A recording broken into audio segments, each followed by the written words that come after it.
Hello, Marky Dragon, also known as Marcus Eikenberry, and today I'm in Alabama, and in fact this is the battleship, the USS Alabama behind me, and it was constructed, or it was launched in 1942, and so, you know, near the end of the war, and World War II that is. I know there's been so many wars. So anyway, I've got a great question today from Dorian X, and he says, if you had to sell an account or purchase in-game gold credits, etc., which sites in your opinion are the most reputable? Well, as you all know, I don't endorse any sites like that, so you know, you're asking kind of the wrong question here. But you do have another question here, because I do have one that I will tell you about, and his second question is, also, what's the worst experience you have had dealing with any online gold account selling sites? Have you ever been scammed or hacked?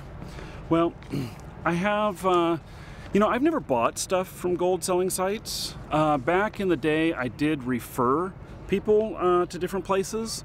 And this is back when we were, you know, doing World of Warcraft account trading in our forums and stuff. And I don't do any of those things these days. But the fact is that we tried out a whole bunch of different places, and we found some of them to be less reputable than others. And there was one that started with the word game, and I'll just leave it at that. And with it starting with the word game, you just have to figure out the rest yourself, because they have a contract with me that I signed that apparently said I couldn't say anything disparaging about them for 10 years. Oh my God. So basically the deal is, I signed contracts with some of these places where we referred sales.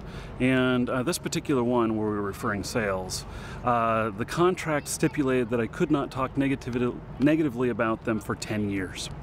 And I'm sure that they know, you know, when they're watching this video, who it is that they're, you know, that I'm referring to. But all of you out there, you don't really know, do you? They were famous for several very unethical things.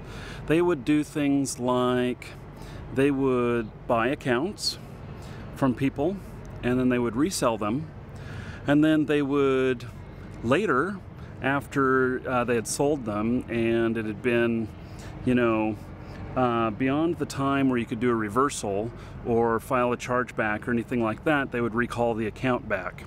And then they'd put it up for sale again. They'd reevaluate it, and it'd look like a different account at that point, and they would put it up for sale again, and then they would sell it again.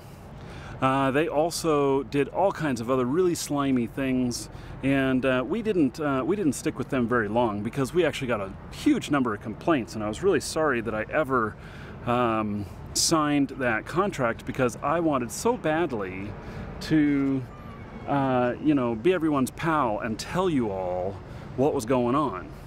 Well, they also did some other really funky things, like several times they stole images from my websites, from our trust website and from Marky Dragon, and they used them as trust symbols on their sites. And then they wouldn't link to anything. And so there are a lot of unreputable sites out there, and one of the key features of this whole set of sites is that sites, like I said, sites, there's a lot of them that this one company operates. They all have these key features of, you know how it says, you know, it's like a security seal for GoDaddy, or it's PayPal verified, or that it is you know, McAfee scanned and a safe site. All of these, or even, you know, may say that it's a Trust2 site and stuff like that. And not that Trust2 is the problem, it's them using the logo on their site, and they don't link back to the authority that says whether or not it's been, you know, looked at. So I know that if you were to go onto the markydragon.com site, and here's an example of it, we have a PayPal logo on there, and if you click on it, it will tell you the status of our PayPal account as long as you're logged in. And basically it'll tell you that we're in good standing, what date we opened it, and you know, maybe some other little things. It's basically a trust thing. Then if you click on our GoDaddy site verify, it will tell you that you know, GoDaddy did some verifications on us, and that you know, so you can have a little bit more trust in our site. Well, so anyway, those are the kind of things that I've encountered. There are a lot of slimy things that go on out there, and I can tell you this too. There are a lot of sites that are fly-by-night. They will pop up, they'll start doing all kinds of sales, and then they'll be gone a few months later. And I used to think that, you know, it's just because they didn't know how to sell stuff and they're probably getting scammed and everything. When the fact is that it, at least part of that could be that they did not, that they were not doing ethical business, and they were there just to rip the people off, get the money deposited to their account, and then disappear. And then pop up somewhere else as somebody new. So let me give an analogy on that. For those of you who've not been out looking at those sites, how many of you have a furniture store in your town? And how many of those furniture stores are constantly going out of business?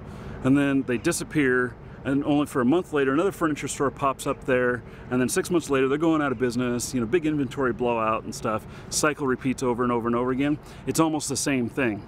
And I'm not saying that all furniture companies are, you know, bad or anything like that. I'm just saying that that is the kind of cycle that I've seen on the internet, except they'll use a different domain name, and they'll just pop up under another name each time. Anyway, I hope that it answers at least part of your question. I'm Marky Dragon. Take care.